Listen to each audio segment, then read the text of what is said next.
자,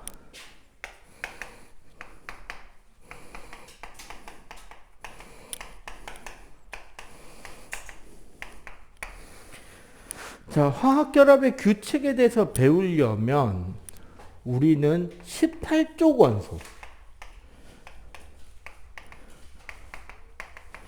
비활성 기체, 혹은 우리가 이제 이너트 가스, 노블 가스 등등등으로 불리는 헬륨, 네온, 아르곤, 크세논, 제논, 이렇게 크립톤, 제논, 이렇게 있죠. 얘네들의 공통적인 특징을 이해를 해야 되는데, 얘네들은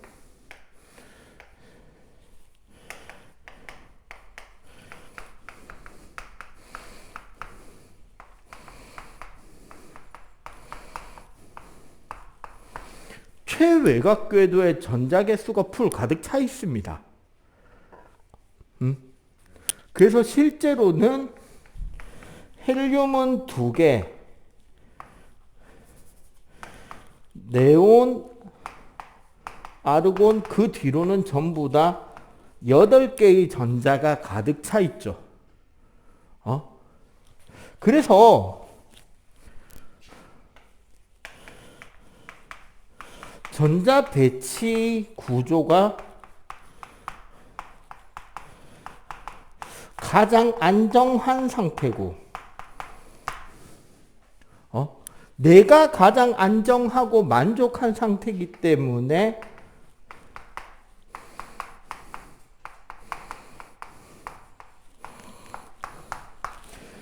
화학적인 반응을 거의 하지 않습니다. 실제로 저기 5주기, 6주기 내려가서 제논 정도 되면, 크립톤이나 제논 정도 되면 플로린 정도한테 반응을 할 수도 있긴 해요. 극단적인 예외 사항인 거예요, 그게. 그러니까 이런 거야. 예. 쉽게 말하면 얘네들이에요. 송중기. 여자 연예인은 또 누가 있냐, 요새. 누가 제일 예쁘다고 그러지? 개인적인, 한소희? 개인적인 팬심담아, 또 누가 있을까? 김고은? 어떤 이야기냐면요. 쟤네들은 깔창을 깔 필요도 없고, 지방 흡입술을 받을 필요도 없고, 보정 속옷을 입을 필요도 없어요.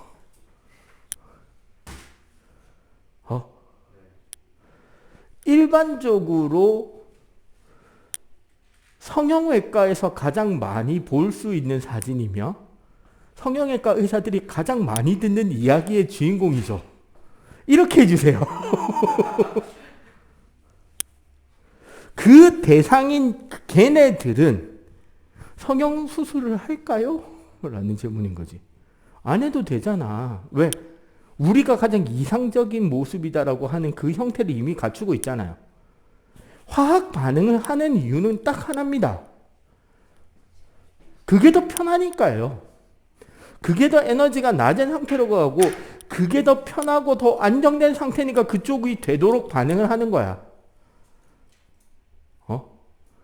그런데 그 본인 당사자들이잖아. 이미 만족했는데, 모든 걸 다 만족했는데 막 억지로 뭐 하려고 할까요? 아니잖아. 쟤네들보다 전자가 더 많은 금속들은 전자를 버리고 싶어 하는 거고, 쟤네들하고 똑같은 개수를 하려고 하는데 전자가 부족한 애들은 전자를 받고 싶어 하는 거예요. 전자를 버리려는 성질이 산화력, 전자를 받으려는 성질이 환원형, 그렇게 이야기를 하잖아. 결국 그 모든 반응의 이유는 전자 껍데기만이라도 얘네들하고 똑같아지고 싶어서인 거야. 껍데기만이라도. 그게 안정된 구조니까. 그래서 얘네들의 특징.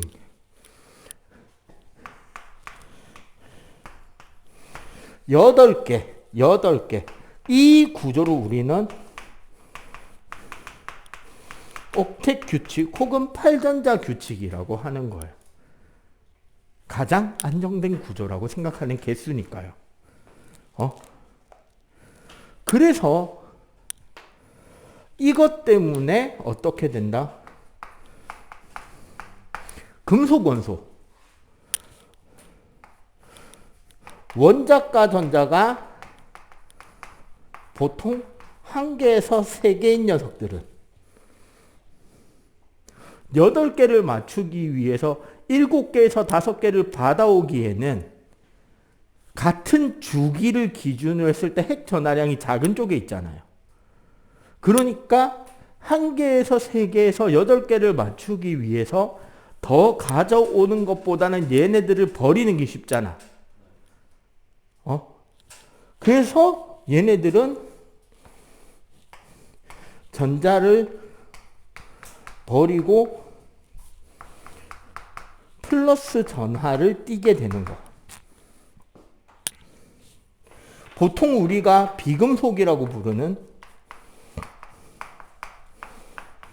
원자과 전자수가 6개나 7개인 애들은 어떻게 된다? 전자를 말이 좋아 얻어지 빼앗아서 마이너스 전하를 띠게 되는 게 기본인 거예요. 그런데 우리가 원자 간 결합이라는 게 결국 뭐냐면 금속과 비금속이 모두 다 있는 반응이라면 어떻게 돼요? 주는 놈 있고 받는 놈이 있으니까 줄 수 있는 개수와 받을 수 있는 개수를 딱 맞출 수 있는 비율로 결합하면 서로 좋잖아. 그게 뭐가 돼요, 사실? 이온 결합이에요. 그럼 비금속만 잔뜩 모아놓으면 주는 애들은 없는데 받고 싶은 애들만 있잖아. 그러니까 우리 이쯤에서 평화협정을 하자. 나도 1개 내놓고 니도 1개 내놓고 요거 우리 같이 좀 쓰자. 그게 공유결합.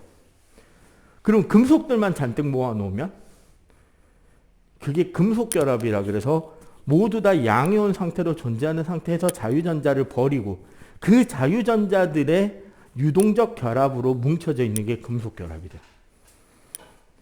알겠어요? 자, 요런 형태에 대해서 좀 더 디테일하게 이제 하나씩 배워갈 테니까 잠깐 쉬었다 하도록 하겠습니다. 헛소리 그만 수업할게요. 자, 화학결합의 종류를 이제 본격적으로 이야기를 할 겁니다. 아까 이야기했던 것에서 이어질 거예요. 자, 이온결합. 그냥 단순하게 생각하면 금속 플러스 비금속이 화합물이 되는 거잖아. 그죠? 근데 얘의 실질적인 반응은 뭐냐면 금속 원자는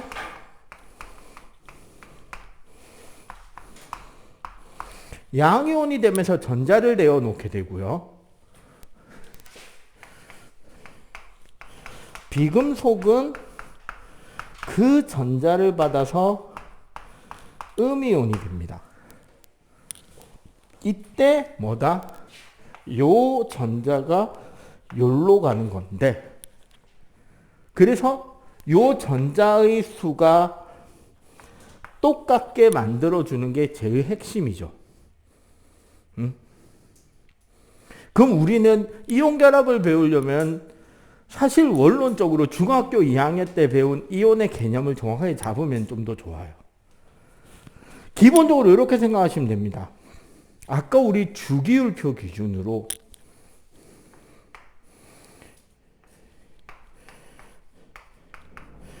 (1족) (2족) (13족은) 각각 플러스 1, 플러스 2, 플러스 3이 돼요. 왜? 원자과 전자가 한 개, 두 개, 세 개니까 원자과 전자들을 다 버리게 되잖아.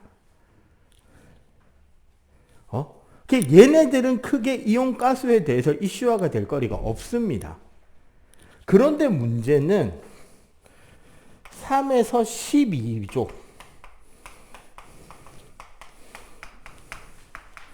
우리가 전이금속이라고 하는 애들은 원래 원자과 전자수는 기본적으로 2개 혹은 1개인데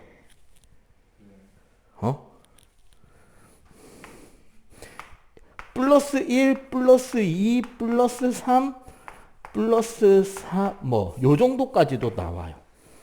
원소에 따라서 1가, 2가, 3가가 막 바뀌게 됩니다. 그래서 되게 재미있는 표시가 사실 있는데 우리는 모르고 지나가는 케이스가 많아요. 여러분들이 이거 어떻게 읽어요?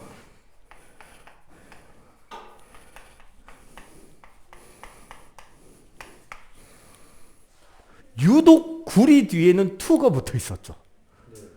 이 2의 뜻이 뭔지 아냐? 내가 지금 이 이야기를 왜 할지를 생각해 보면 되게 쉬운 답이에요. 왜 염화구리 2일까?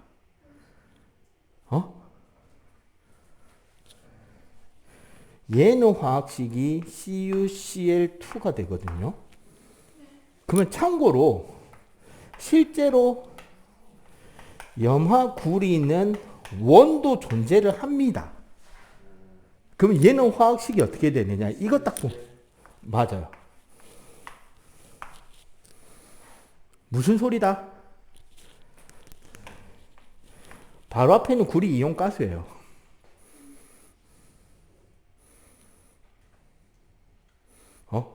그러니까 얘는 Cu2 플러스 플러스 2Cl 마이너스인 거고 얘는 Cu 플러스 Cl 마이너스인 거고요.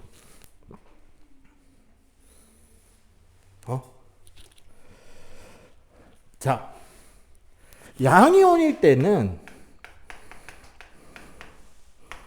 그냥 요렇게 우리가 이해를 해주시면 되고 양이온은 실제로 이온 이름도 편하죠.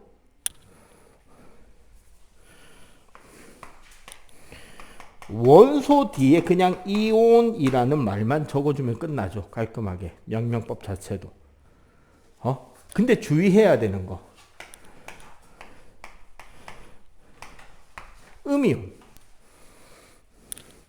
기본적으로 보통 우리가 16쪽과 17쪽은 각 마이너스 2가와 마이너스 1가 음이온이 되죠.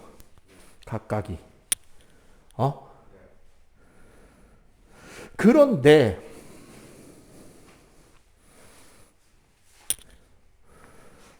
일단 음이온에서 우리가 제일 중요한 포인트 1. 명명법.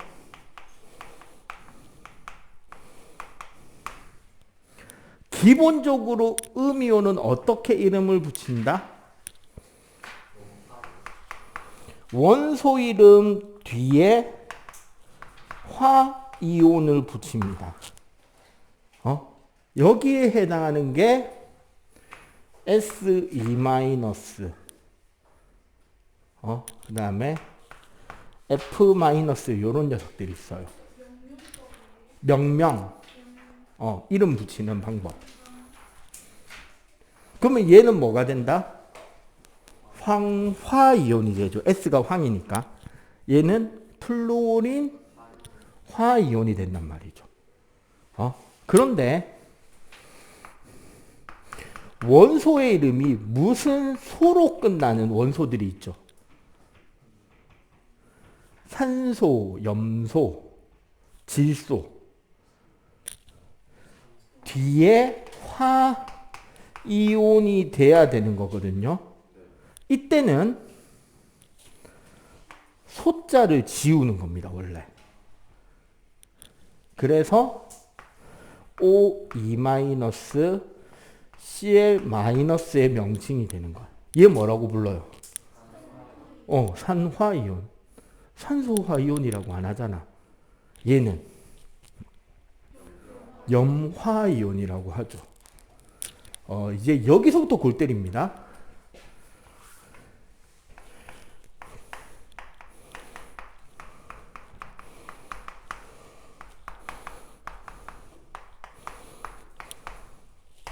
비금속 산화물의 음이온. 참고로 여러분들이 나중에 가면 이제 배우다 보면 익숙해지는데, 비금속의 산화물은 산성을 띠고 산의 음이온이 됩니다. 그렇다고 그럼 금속의 산화물은요? 금속의 산화물은 물에 녹았을 때 염기성이 돼요. 자, 비금속 산화물의 음이온은 그럼 어떻게 되느냐? 비금속 첫 글자와, 색깔 다르게. 비금속의 첫 글자와 산화물의 산을 쓰고요. 플러스 화이온을 붙일 때 화자를 지웁니다. 그러니까 어떻게 된다? NO3 마이너스.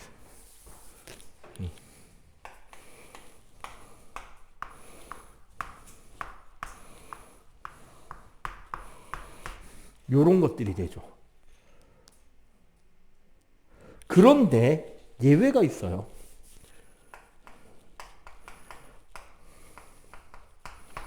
관용적으로 옛날부터 써오던 건 그냥 부릅니다. 요 관용적인 거는 양이온도 포함이에요. 옛날부터 불러오던 이름은 그 화학적인 법칙의 예외로 그냥 쓰게 됩니다. 원래는 그 원소, 화학식 쓰는 원소, 기호 쓰는 것도 순서 있어요. 근데 예외로 쓰는 것들이 있단 말이에요. 대표적으로 뭐 암모니아 이런 거. 원래는 H를 N보다 앞에 써야 됩니다. 근데 우리는 NH3라고 쓰잖아요. 그 관용이라서 그래요. 옛날부터 그렇게 써왔기 때문에. 가장 대표적인 관용적인 게 얘죠. 얘 어떻게 부르는데? 수산이온 아니잖아.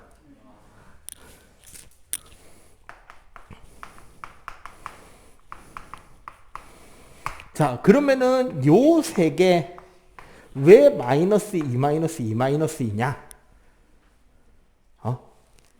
간단하게 배울게요. 잘 봐. 일단 몇 개만 적을게. 여기다 적으면 되겠다. 여기니까 N, O, F, C. 맞지? 그 다음에 여기가 P, 여기가 S, 여기가 C에 뭐 이렇잖아요. 원자과 전자수가 어떻게 되죠?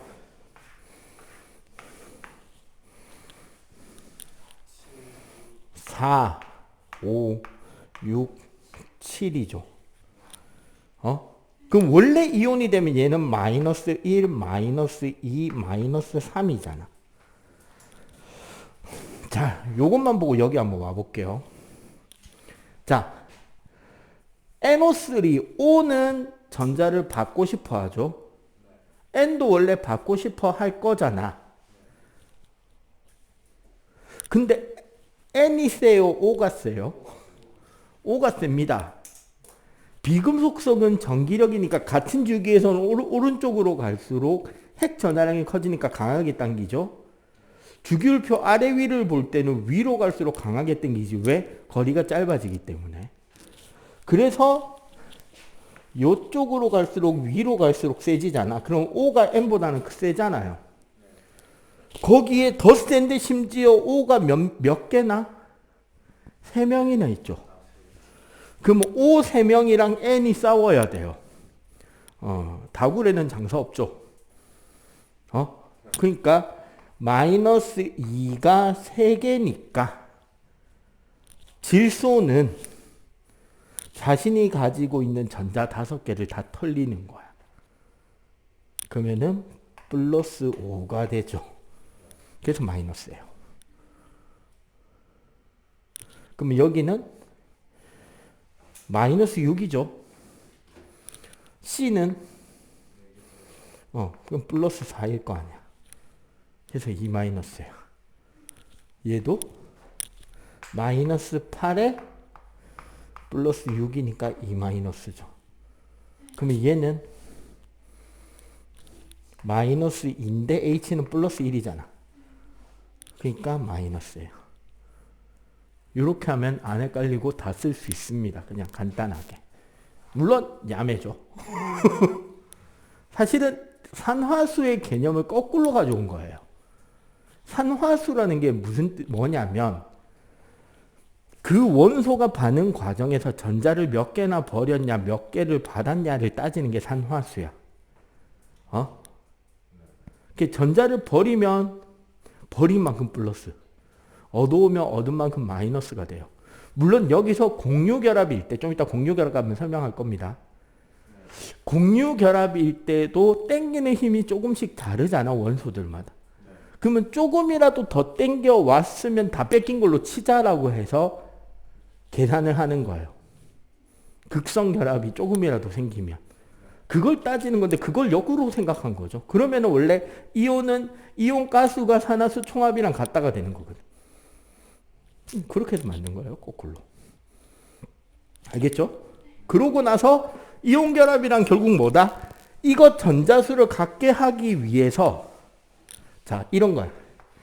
A의 M 플러스 B의 N 마이너스가 이온 결합을 하게 되면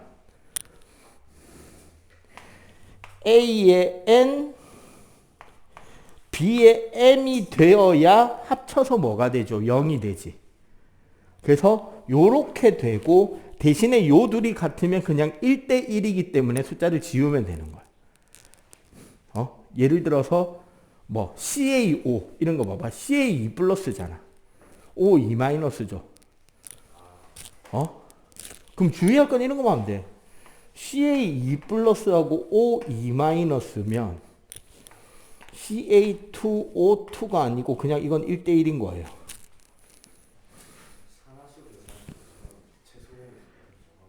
그 비율만 맞추는 거지. 왜냐하면 이온 결합이라는 것 자체가요. 구조를 생각해 보면 더하기 빼기 요걸로 끝나는 게 아니란 말이야. 이렇게 해서 분자처럼 낱개가 존재하는 게 아니라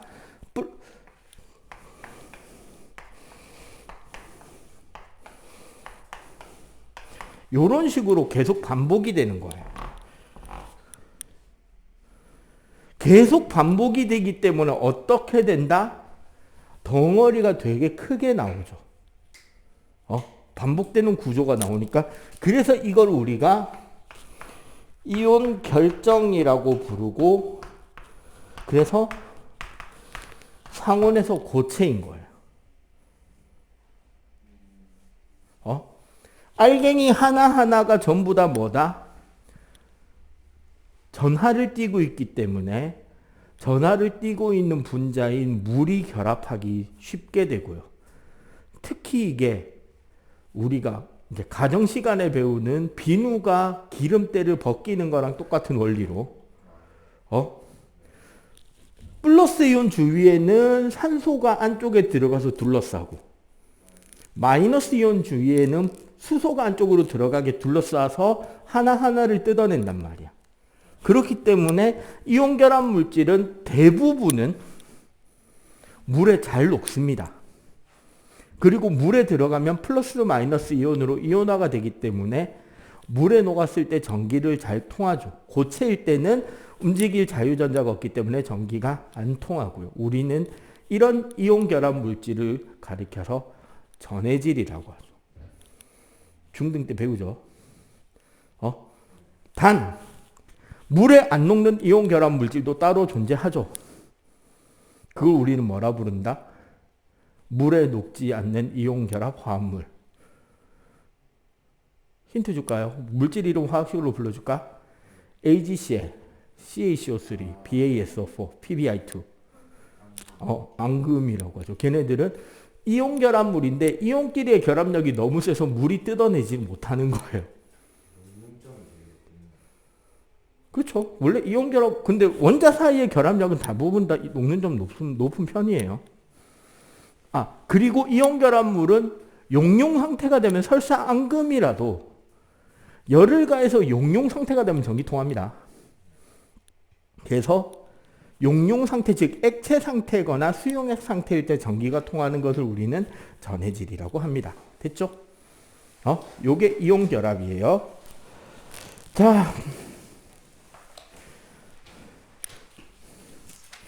그 다음 바닥으로 넘어가서 공유 결합.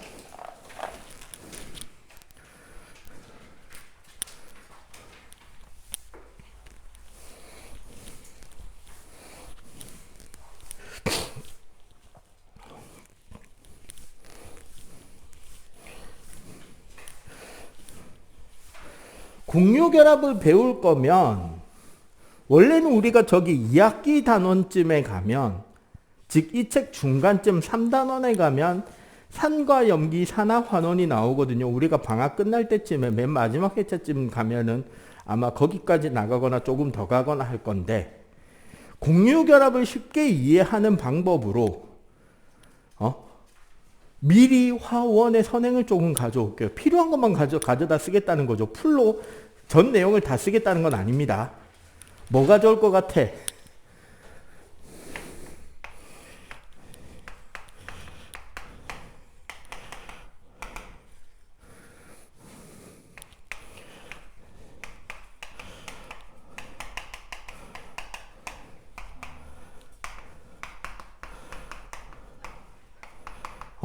미리 가져다 쓰는 선행 내용.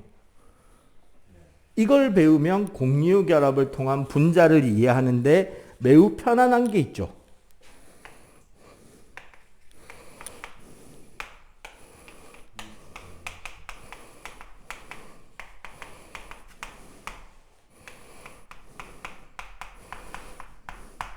루이스 전자점식 혹은 구조식에 대한 개념을 가지고 오도록 할게요. 원래 이온 개념을 배울 때도 상당히 좋은 것 중에 하나인데, 원래 루이스 전자점식의 최고는 구조식을 그리고 분자 구조를 이해하고 분자 모양을 이해할 때 최고가 되거든. 루이스 전자점식은 다른 게 아니고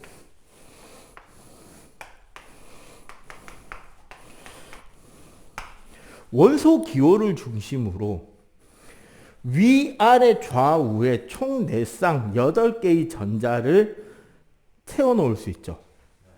그 주변 공간에 뭐를 점으로 찍는다? 원자과 전자죠.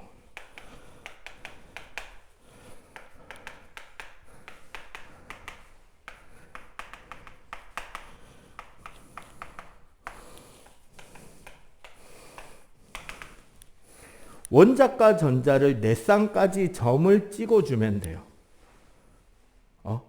그러면 홀전자인지 비공유 전자쌍인지를 볼 수 있잖아. 그러고 나서 홀전자와 홀전자를 선으로 이으면 끝나요.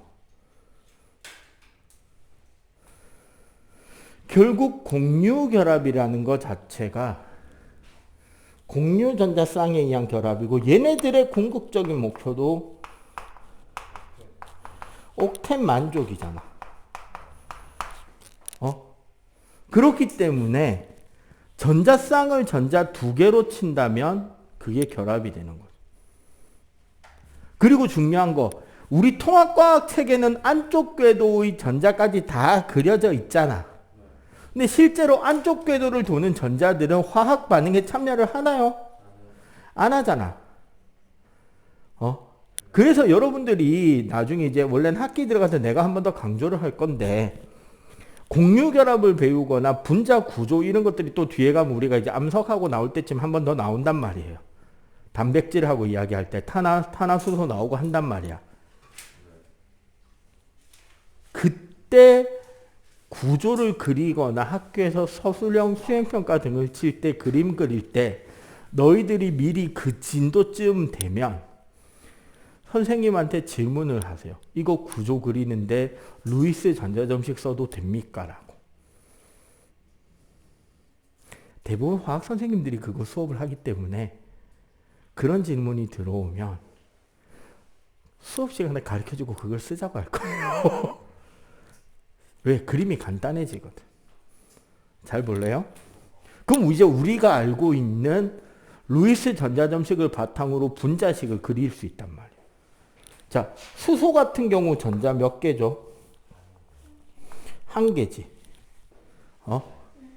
자주 나오는 것만 딱 쓰면 돼요. 탄소는 14족이니까 4개죠. 질소는 15족 5개잖아. 15족이잖아요.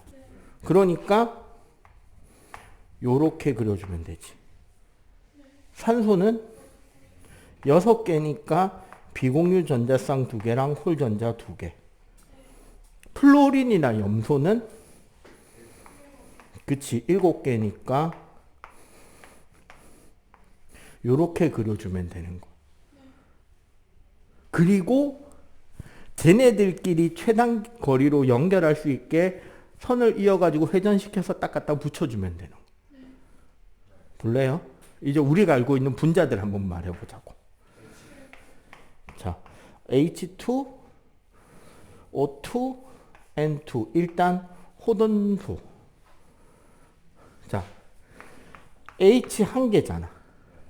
요쪽에도 H가 한 개를 놔두면 이 둘을 그냥 선으로 끄면 돼. 이러면은 단일 결합이죠. 한 쌍으로 결합하고 있는. O 같은 경우는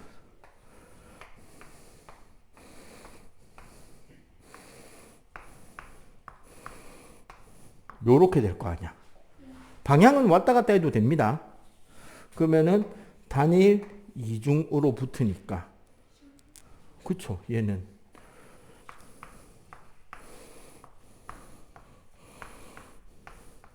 요렇게 되는 거야.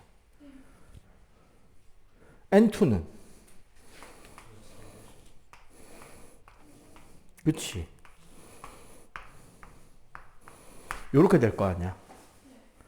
그러면은 하나, 둘, 셋이니까 N 요런 식으로 구조가 잡히겠죠. 이렇게 되니까 결국은 이걸 이렇게 그리거나 혹은 우리가 이제 학교에서는 보통 H 요렇게 그냥 점으로 이렇게 그려주게 된단 말이에요. 그리고 이제 전자궤도 선을 2개가 겹치게 그리는데 이렇게 생각해도 되죠. 요까지 수소거, 요까지 수소거. 그러면 여기 겹치는 얘가 공유 전자쌍이 된다는 소리죠. 결국 이 이야기잖아요. 그지? 그럼 이제 우리가 알고 있는 물질들 한 3개만 더 그려볼까요? 각자 잠깐 시간 줄 테니까 그릴 수 있는 시간을 드려볼게요. 자, H2O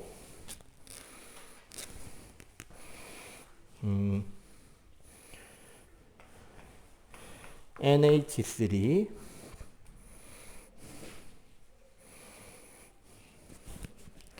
그리고 좀 복잡한 거 하나 시켜볼까? HCN 그 다음에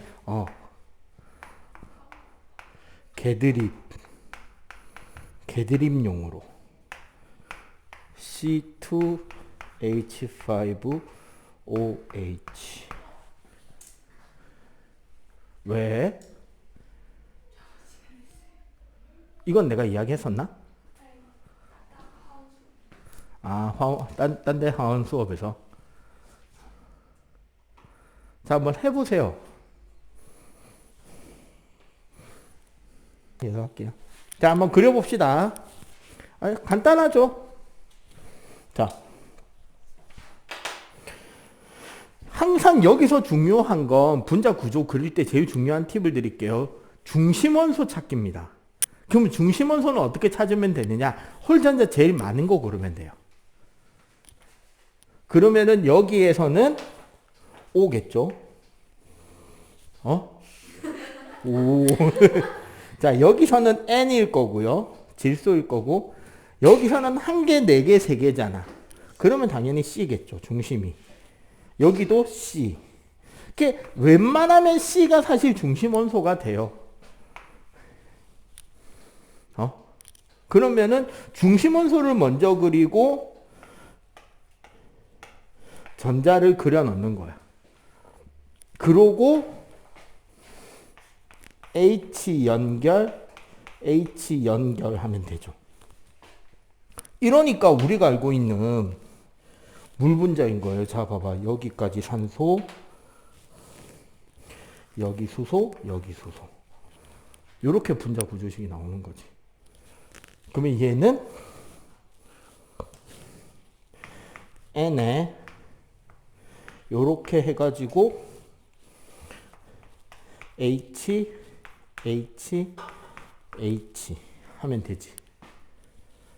얘는 탄소를 중심으로 한 개로 수소, 삼중결합으로 질소, 질소는 비공유 전자쌍이 있으니까 점 찍어주면 되고. 얘는 탄소를 중심으로 요렇게 될 거고. 얘는 탄소를 중심으로, 요건 점을 좀 찍어서 보여줄게요. 여기 산소에 요렇게 연결될 거고, 그지? 여기 산소는 이렇게 요렇게 되니까 결국 탄소 중심으로 양쪽에 이중결합으로 산소가 들어가고 비공유 전자쌍을 그리면 되겠죠. 그러니까 이산화탄소 분자 모형은 똑같은 그건데 얘는 딱 직선의 대칭 형태가 되는 거고, 물 분자는 여기 전자쌍 때문에 꺾인 형태가 되지. 그러니까 얘는 정기적 극성, 비대칭이니까, 얘는 완전 대칭이니까 무극성이 되는 거죠. 얘도 보면 대칭이 안 나오니까 극성. 나중에 이제 배우겠지만 얘는 완전 대칭이지. 무극성. 얘는 극성이 되겠죠. 그럼 이제 얘는 탄소 두 개가 있고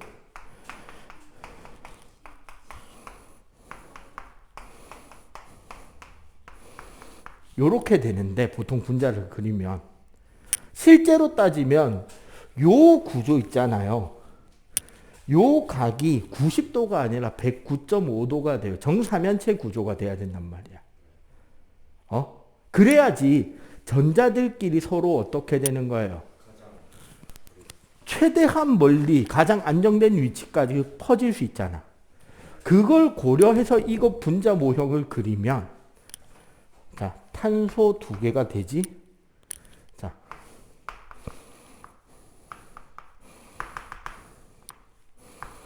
요렇게 될 거 아니야.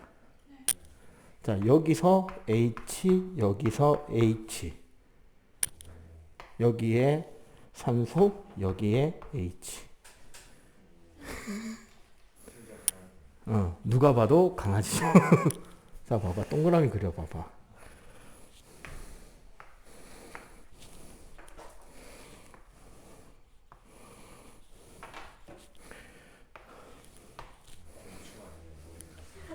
머리가 좀, 딱 보면 강아지 디자인 나와요. 그래서 술을 마시면 개가 된다. 헛소리죠. 그냥 원래 분자 구조와 분자의 성질은 아무런 상관이 없습니다. 뭐 술 마신다고 개 되는 거는 아니에요. 자, 이런 것들이 뭐다? 공유결합입니다. 그러니까 우리 여기서 특히 이제 봐봐. 단일결합, 이중결합, 삼중결합이 있잖아요.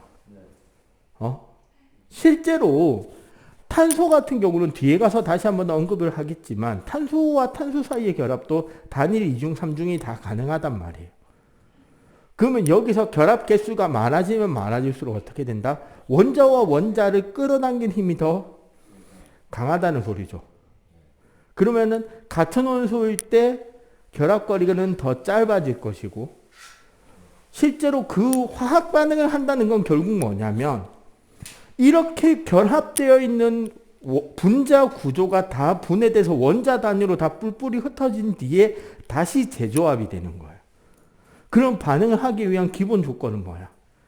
얘네들을 다시 원자 단위로 다 뿔뿔이 흩어질 만큼 에너지를 가해서 분해가 돼야 되는 거다. 그러니까 우리는 질소를 사면 과자를 넣어주는 거예요.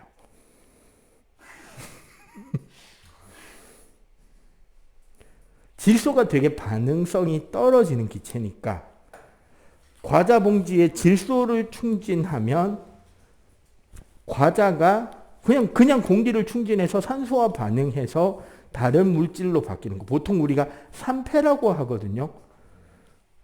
어떤 음식물이나 어떤 화학적 물질들이 산소와 결합하는 과정을 산화라고 하는데 특히 음식은 산패라 그래가지고 그게 상해요.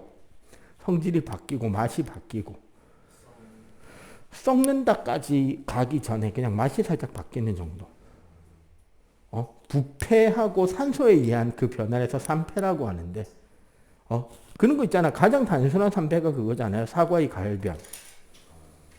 사과 깎아놓으면 색깔 바뀌잖아. 그게 공기 중에 산소랑 만나서 그렇거든요. 안 바뀌게 하고 싶다. 손님 오는데 미리 깎았다. 설탕물 싹 발라놓으면 안 바뀝니다. 설탕물이 코팅돼서 공기와의 접촉을 막아주면 안 바뀌는 거니.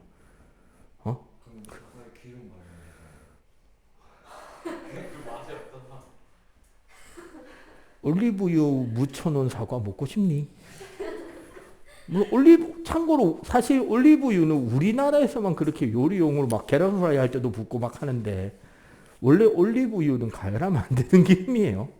우리가 먹는 엑스트라 버진은 가급적 가열을 덜 하는 게 맞는 기름이에요. 원래 올리브유는 샐러드 무칠 때 우리나라 참기름 치는 그런 느낌을 해서 샐러드용으로 쓰는 기름이에요. 우리나라 야채에 올리브유 치고 그 비네거 좀 치고 그냥 싹 무치면 그대로 샐러드잖아. 그런 건 아니고 맛이 좀 안 좋아지고. 원래 이탈리아에 가면은 엑스트라 버진보다 밑에 급의 올리브유 가지고 요리를 하고 엑스트라 버진은 그냥 무침용으로. 근데 우리나라는 전부 다 뭐 마트 가도 엑스트라 버진. 우리나라 너무 1등급만 좋아하는 것 같아. 자, 이렇게 해서 공유결합이 됩니다. 시간이 살짝 남는데 금속결합 설명도 잠깐 해볼까요? 여기에 지금 우리 이제 통합과학에는 안 나온 설명인데 안 나옵니다. 금속결합은 안 나오죠. 결합 이야기 하는 김에 그냥 종류별로 다 배우고 가자고요. 어느 정도 선행을 했더라도. 분자결합하고 금속결합하고 그 내용은 좀 이따가 요거 금속결합하고 설명할게요. 자, 아까도 말했지만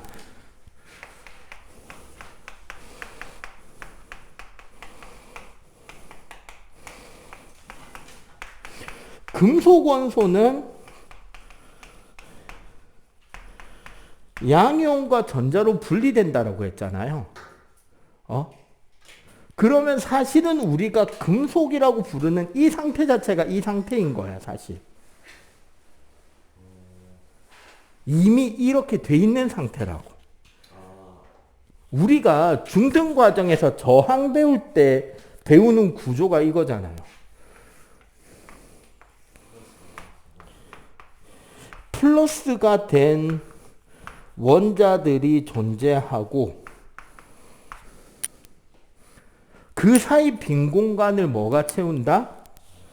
그치. 원자가 버린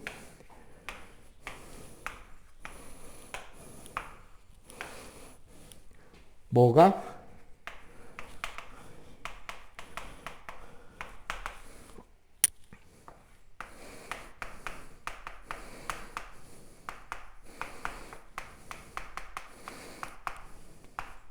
사실 양이온인 상태의 원자로 존재하고 있다고. 이 상태에서 자유전자들이 머물러 있는 게 아니라 어떤 특정 원자에 잡혀 있는 게 아니라 매우 빠르게 움직여 다니면서 플러스 플러스 사이에 청력을 중화시키고 붙여준단 말이에요. 그렇기 때문에 금속은 금속으로서의 성질을 가지게 되는 거야. 어떤 거? 얘네들이 동쪽으로 움직여 다니면서 결합을 하니까 휘면 휘어지죠. 힘을 주면 휘어지잖아, 이렇게. 두들기면 얇게 펼 수 있죠. 이걸 우리는 전성이라고 그러고요. 열을 가하면서 쭉 잡아당기면 엿가락처럼 어느 정도 늘어납니다. 가느다란 철사처럼 뽑을 수 있죠. 그걸 연성이라 그래. 뽑힘성이라 그래. 이게 가능한 게 금속결합밖에 없잖아. 이온결합 같은 경우는 아까 구조 봤죠? 더하기 빼기 더하기 빼기 더하기 빼기. 그래서 힘을 주면 얘네들이 정위치에서 조금만 삑살이 나봐봐. 그럼 어떻게 돼? 플러스끼리 만나고 마이너스끼리 만나죠. 그러면 그 접합면에서 청력이 생기는 거 부서지는 거야. 그래서 은근히 깔끔하게, 아니면 좀 불규칙적으로 깨지는 것 같은데 현미경 들여다보면 딱딱딱딱딱딱 각 잡고 깨지잖아. 그게 이온결합에서 그래요. 공유결합은 잘 안 깨지긴 하는데 그 이상의 힘을 가하면, 아까 우리 요 구조식 봐봐. 이거 전자들이라 그랬잖아요. 이 짝대기가 전자들이 그 위치에 가서 지금 그 짝대기 형태로 연결돼서 결합되어 있는 거란 말이야. 얘네들이 일정 이상으로 가까워지면 청력이 크게 작용해서 파괴돼 버린다고. 그런 거에 비해 금속은 이미 이온과 전자의 상태로 분리된 상태로 동적으로 연결된 결합이란 말이야. 그러니까 되게 부드럽게 휘어지고 늘어지고 펴지고, 플러스 이 자유전자가 해주는 혜택들이 되게 많죠. 첫 번째, 열과 전기 전도성이 생기죠. 우리가 전도라는 게 뭐예요? 열 전도. 이웃한 입자들 사이에 인력이나 충돌에 의해서 진동 에너지를 전달하는 게 전도잖아. 결국 각 입자가 가지는 진동 에너지가 내부 에너지고 이게 온도란 말이에요. 그걸 충돌로 전달하는 게 전도인데, 금속의 경우는 자유전자가 그 다음 원자를 먼저 가서 때려준다고. 가벼우니까. 그러니까 열 전달되는 속도가 어떻다? 다른 공유결합이나 이온결합보다 더 빠르죠. 전자가 먼저 때려줄 수 있으니까. 그리고 자유전자가 움직여 다닐 수 있으니까 말 그대로 전기전도성이 생기는 거지. 또한 금속이 가지는 고유의 특성, 저기 저 손잡이 봐봐. 광이 나죠. 금속이 지니는 광택은 밖에서 들어오는 빛에 대해서 이 빛을 이 전자가 흡수를 해요. 그리고 자신이 흡수해서 원래 에너지 준위에서 들뜬 곳으로 갔다가 여기는 불안하니까 원래 자기 자리로 돌아오면서 그 에너지 차이에 해당하는 에너지를 방출한단 말이야. 그래서 금속은 대부분 은백색이지만 금속들마다 고유한 광택 색깔의 파장을 내놓는 거죠. 그러면 자유전자가 그 각각 금속마다 준위가 있다는 거예요? 그렇죠. 원소들마다 에너지 준위가 다 달라요. 그리고 흡수 방출되기 때문에 그 각 궤도별 에너지가 다르잖아. 이게 네가 앞에 수업에서 빼먹은 거죠. 선 스펙트럼에서 왜 색깔이 다른데? 각자의 에너지 준위. 그렇지. 원소들마다 각 궤도별 에너지 준위가 다른 거야. 아까 적어준 n제곱분의 13.6, n제곱분의 1312. 수소 모형의 값이에요, 그거는. 자유전자는 궤도가 없잖아요. 왜? 그 전도띠에 가 있는 건데요. 에너지띠 이론 설명해 주었는데. 자유전자가 궤도가 없는 건 아니에요. 전도띠에 가 있는 거죠. 보통 전자가 안 채워져 있는 위에 쭉 허용된 띠에. 그리고 금속 같은 경우 얘네들이 다닥다닥 붙어 있으니까 영역 안에서 연속적일 수 있는 값을 가지는 거죠. 에너지가 없는 건 아니란 말이야. 그래서 물질들마다 자신이 흡수 방출하는 에너지 값이 정해져 있어서 불꽃 색깔이 따로 나오죠. 그게 섞은 게 불꽃색인 거고 프리즘으로 분리시킨 게 분광기인 거예요. 그리고 참고로 불꽃 반응 나오는 건 기체 상태에서 나오는 거라서 그렇게 연속이 아닌 것처럼 보이는 거예요. 오케이? 그래서 자유전자 때문에 전도성, 전성과 연성, 열과 전기, 그 다음에 광택이 전부 다 자유전자의 특성으로 인해서 나타나는 거죠. 금속결합에서는. 자, 방금까지 말한 것들. 방금까지 말한 공유결합, 이온결합, 금속 결합은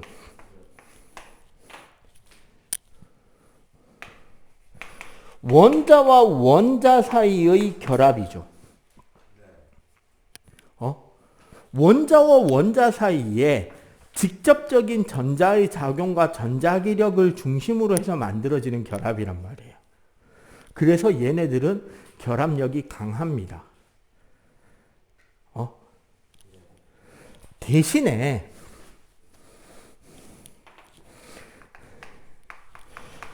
분자와 분자 사이에 일어나는 결합들도 몇 가지가 있어요. 가장 대표적인 게 수소 결합. 뒤에 우리가 DNA 구조 과학의 1학기에도 있거든요. 생명 유전 이야기 처음 나올 때, 생명체를 이루고 있는 구성할 때, 그때 나오는 수소 결합 같은 경우는 분자 사이의 인력 중에서 가장 강력한 힘을 내는 분자 간 인력이에요. 그 다음에 나오는 게 극성 분자 간 인력. 극성을 띠는 입자와 극성을 띠는 입자 사이에서 생기는 인력이 강합니다. 그리고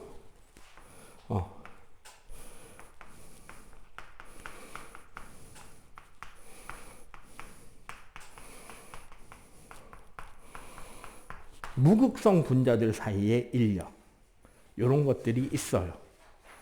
자, 수소결합이라는 게 뭐냐 그러면 수소결합이란 플로린이나 산소 혹은 질소 정도는 보통 빼는 경우가 많아요. 요즘은 질소 좀 빼는 것 같아요. 옛날 선생님 배울 때는 질소도 포함이긴 했는데 요즘에 암모니아를 수소결합이라고 안 하는 것 같더라고. 그래서 질소는 뺄게요. 플로린이나 산소가 수소와 공유결합을 하잖아요. 이렇게 되면 어떻게 되느냐? 그 공유 전자쌍을 당기는 힘이 거의 이온결합 직전까지 될 정도로 강하게 쏠립니다. 그러니까 공유 전자쌍을 사실상 플로린이나 산소 쪽에 뺏겨요, 얘네들은. 근데 거기에 잘 생각해봐. 수소 원래 전자 몇 개죠? 수소 전자? 한 개지. 그거 공유결합이라고 공유결합했는데 사실상 뺏긴 거나 다름없는 상태야. 그러면 이런 수소는 이쪽에서 보면 사실상 핵이 겉으로 노출된 거랑 다름없죠. 왜냐 아까 오비탈 이야기했잖아. 그 안에 있을 확률 90%라고. 이쪽 바깥쪽에 전자가 없다라고 말하면 안 돼. 거의 노출된 거랑 다름없다가 정확한 표현이 되겠죠. 얘네들이 F가 가지는 비공유 전자쌍 혹은 산소가 가지는 비공유 전자쌍이 있지.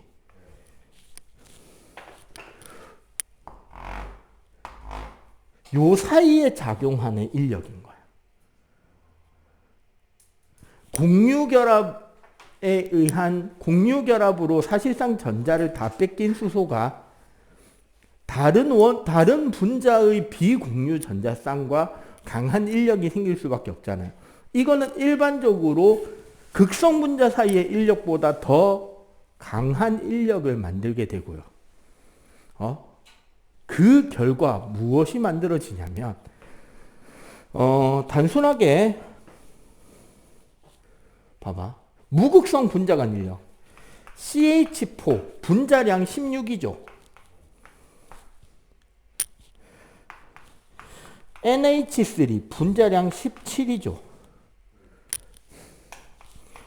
H2O 분자량 18이잖아.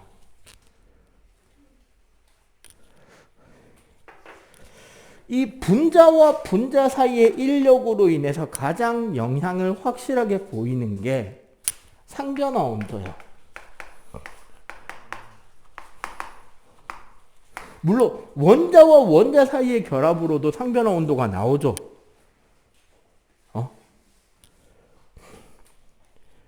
얘 끓는 점 영하 160, 한 170도, 60도쯤 될 거야. 여기니까 인력이 약하잖아. 암모니아 끓는 점이 영하 40도인가? 그쯤 될 걸 아마? 40도인가 50도? 꽤 낮을 거예요. 물 끓는 점 몇 도인데요? 갑자기 확 뛴다는 느낌 안 들어? 끓는 점이 그만큼 높다는 거는 분자와 분자가 결합을 강하게 하고 있으니까 얘네들을 분자 단위로 떨어뜨려서 자유롭게 기체로 날려보내는데 그만큼 에너지가 많이 들어간다는 소리잖아. 그러니까 분자량이 사실 비슷비슷한데 끓는 점 차이가 확 뛰어요. HF나 H2O가 다른 비슷한 분자량을 가진 물질들에 비해서 끓는 점이 압도적으로 높은 이유가 이거예요. 수소 결합. 근데 얘는 그래도 분자 간 결합이라는 거예요. 얘가 아무리 센 결합력이라 그래도 얘네들에 비해선 작은 거예요. 대신에 그건 있다. 똑같은 공유 결합인데 이게 있어요. 공유 결합에서 원자 결정이 만들어지는 물질이 있고요. 분자 결정이 만들어지는 물질이 있어요. 그리고 이온 결정이 있고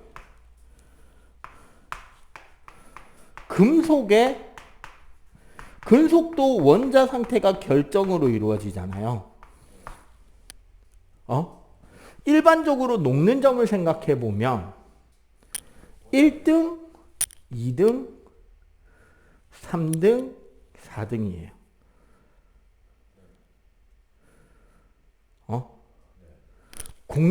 원자 결정이 가장 결합력이 큰 겁니다. 그러니까 녹는 점이 되게 높아요. 대표적으로 다이아몬드나 흑연, 탄소 원자들이 전부 다 공유 결합으로만 결합되어 있다고. 아니면 석영, Si하고 O가 전부 다 공유 결합으로만 뭉쳐져서 되는 게 원자 결정이에요. 그러니까 공유 결합인데 분자를 이루는 게 아니라 그 구조가 계속 반복돼서 커다란 덩어리 전체가 공유 결합하고 있으면 결합이 매우 단단할 거 아니야. 그게 원자 결정이에요.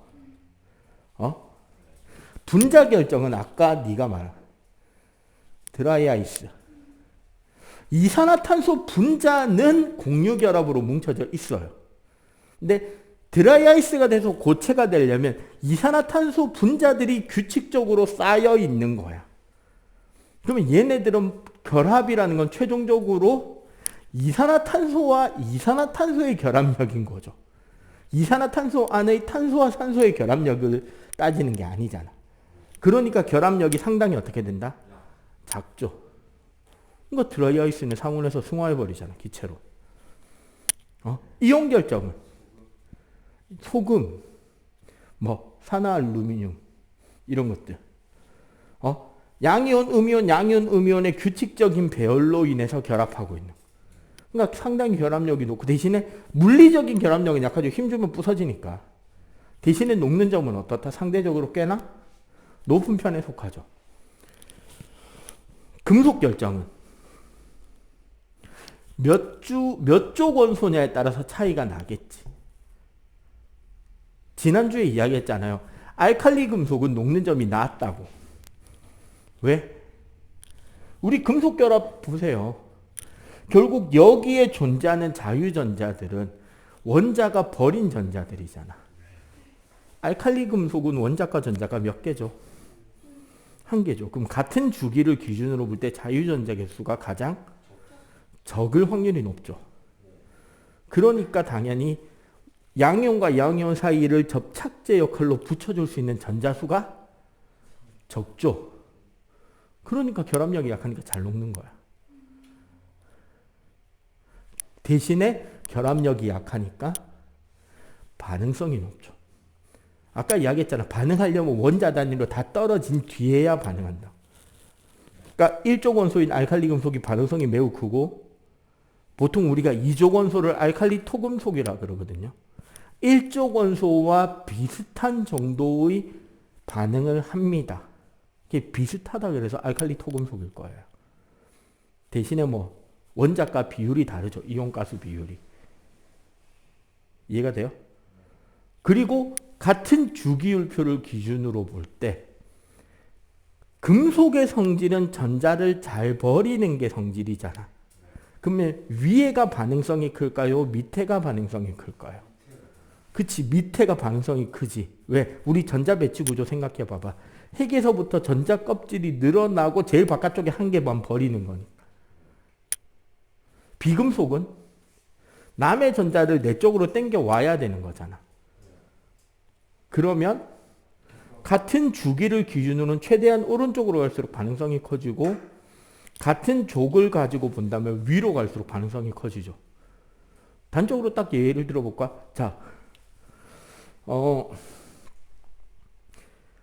연예인 어떤 가수 아이돌의 콘서트가 있다. 아시아드에서 하는 게 표값이 비쌀까요?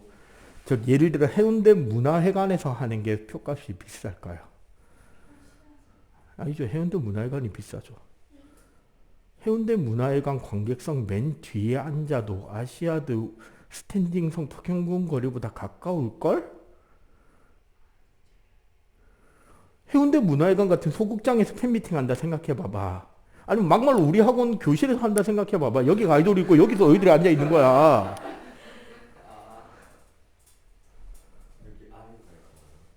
여기 만약에 아이유를 만나는 공연이 있어. 똑같은 표를 산다 쳐. 남자애들 여기 이런 공간에서 팬미팅 하는 게 좋을까? 저 아시아드 주경기장에서 팬미팅 하는 게 좋을까? 여기 좋잖아. 왜? 가깝잖아. 그러니까 인력이 크다는 거야. 거리가 짧으니까. 맞지? 그러니까 비금속은 오른쪽 위로 갈수록 반응성이 큰 거야. 왜? 전자를 택 입장에서 당겨야 되는 거야. 당기기 좋은 거리니까. 그러니까 여러분들 공연장 봐봐. 가급적이 맨 앞에가 제일 비싸죠. 왜? 가까우니까. 남들한테 안 가리잖아. 그 여러분들 화학원 할 때 배우는 그거잖아. 가려막기 효과. 콘서트장 생각해봐봐. 앞에 전자 많은 게 좋아? 안 좋은 게 좋아? 그렇지. 그러니까 바깥 궤도로 나갈수록 가려막기 효과가 크잖아. 왜? 앞에 대가리 큰 선생님 같은 팬이 한 명 서 있으면 답답할 거 아니야.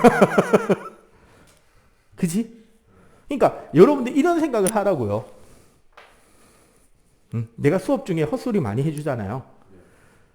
일상생활 속에서 여러분들이 이거랑 비슷한 과학 내용이 전에 들은 거랑 왠지 이거랑 좀 비슷한 것 같은데 그런 것들이 생활 속에서 복습하는 거예요. 내가 그냥 말했잖아. 나는 광안리 불꽃축제가 원소기호 보인다고. 그거 불꽃 반응이에요. 화약하고 화학물질 섞어가지고 불 붙인 거야. 실제로 작년이 아니라 올해구나. 아직 우리가 1월달 안 됐으니까. 올해 선생님한테 배우고 있는 학생 중에 학교 통합과학 수행평가 과제로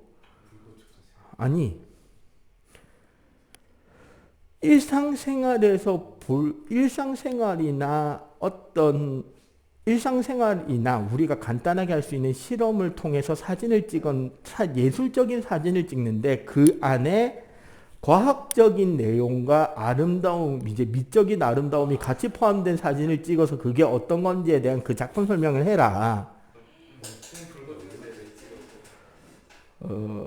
애가 그거를 다음 주 월요일 날까지 그날 저녁 12시까지 제출인데 토요일 날 저녁에 나한테 톡을 했어. 뭘 할까 고민하다가 수업 시간이 딱 됐어. 근데 걔한테 말해줬지. 불꽃 반응 제일 간단하게 할 수 있는 방법을 가르쳐줬죠. 집에서 불꽃 반응 하는 법이 있어. 더 쉬운 거 있어. 가스레인지에 하면은 그 사진 찍기 불편하잖아. 그 다이소에 가면 그 미니 컵 케이크용 알루미늄 호일 컵이 있어요. 그게 정 아니면 집에 그냥 알루미늄 호일 적당히 잘라서 그릇처럼 만들면 돼, 접시처럼. 그리고 여러분들 집에 다 손소독제가 있을 겁니다, 이제는. 특히 그 젤 타입, 뿌리는 거 말고. 젤 타입이 요즘에 이 시국인지라 알코올 농도가 한 50%는 다 넘어가요.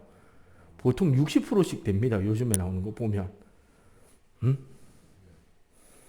자, 은박 접시에 그 손소독제를 쭉 짜요. 거기 불 붙이면 불 붙어요. 그리고 거기에 너희들이 확인하고 싶은 물질을 적당히 섞어요.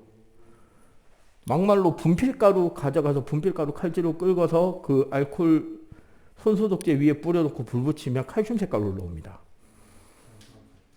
탄산칼슘이잖아. 집에 있는 소금 좀 가져와서 싹 뿌려놓고 불 붙이면 노란색 올라와요. 영양제, 마그네슘제 이런 각종 그 금속들 많잖아요. 생각해봐. 여러분들 영양제 다 그 금속들이라고. 소금 이런 거 나트륨이잖아. 그 다음에 미용 비누, 투명한 비누 있죠. 집에 보면 비누 중에 그 불투명한 비누가 있고 투명한 비누가 있잖아. 고체 비누 중에. 특히 여학생들은 알 거예요. 그 미용 비누라고 좀 비싸게 파는 투명 비누들 있잖아. 물론 요즘 거의 다 폼 쓰지만 그죠? 그 고체 투명한 비누는 베이스가 칼륨이에요. 불투명한 비누는 수산화 나트륨으로 만든 비누고 투명한 비누는 수산화 칼륨으로 만든 비누란 말이야. 그 비누 조금 긁어서 놓고 이렇게 몇 개 놓고 사진 찍어라. 불 다 꺼놓고 방에 불 꺼놓고 나무 도마 위에 은박 접시 3개 올려놓고 거기에 손소독제 짜놓고 불 붙이고 사진 찍어라. 그럼 불꽃 반응 색깔이 예쁘게 올라옵니다. 찍혀요. 핸드폰 찍을 때 밝기 좀 쪼고 딱 찍으면 색깔 다 보여. 예, 이제 수업 시간에 배운 그 원소 스펙트럼과 관련해서 불꽃 반응을 일으키고 그 색깔의 아름다움을 집에서 이렇게 볼 수 있는 사진을 같이 찍었습니다. 각각 뭐를 넣어서 찍은 거고 어떻게 실험을 한 거고 그렇게 해서 이런 결과를 얻어냈습니다. 수행평가 만점. 깔끔하잖아. 제일 예쁘게 나오잖아. 딱 그거 찍는데 얼마 걸려? 5분이면 되죠. 이런 것들.